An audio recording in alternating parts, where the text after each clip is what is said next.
Đây mình sẽ cho các bạn coi cây ruột cây đàn 950. Hôm nay ở cho mình sẽ gỡ ra làm vệ sinh. Đây cây đàn 950 đây. Đây là cao su bo mạch bàn phím. Đây là cái con IC bàn phím đây. Khi nào mà nó tịt không kêu bàn phím là cái con IC này nó hư đây nha các bạn. Bên này là men này, bên này là rung này, đây là bo chính này, đây là cái loa bass này, đây là loa chép. Đó, thấy dơ không các bạn? Quá trời dơ luôn. Đây bass loa chép đây. Đó, mình giới thiệu sơ cho các bạn là coi để biết.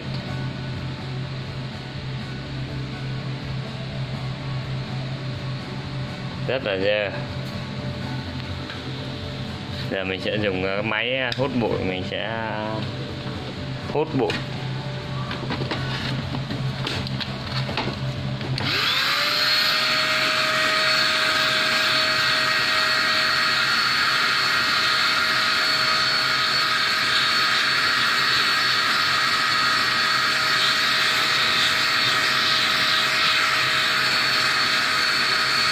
Quá thì nhiều này.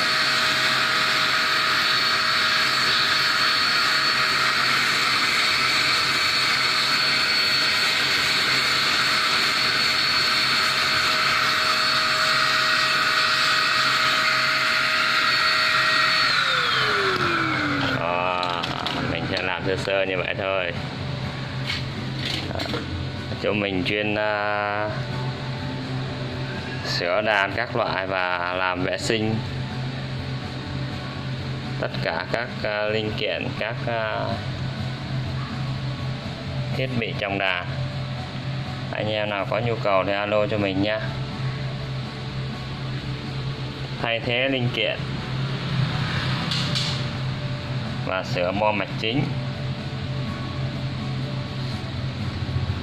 thay cao su bàn phím, thay IC bàn phím. Mình giới thiệu sơ cho các bạn vậy nhé. Có gì trục trặc về cây đàn các bạn sẽ alo cho mình nha. Rồi, xin chào.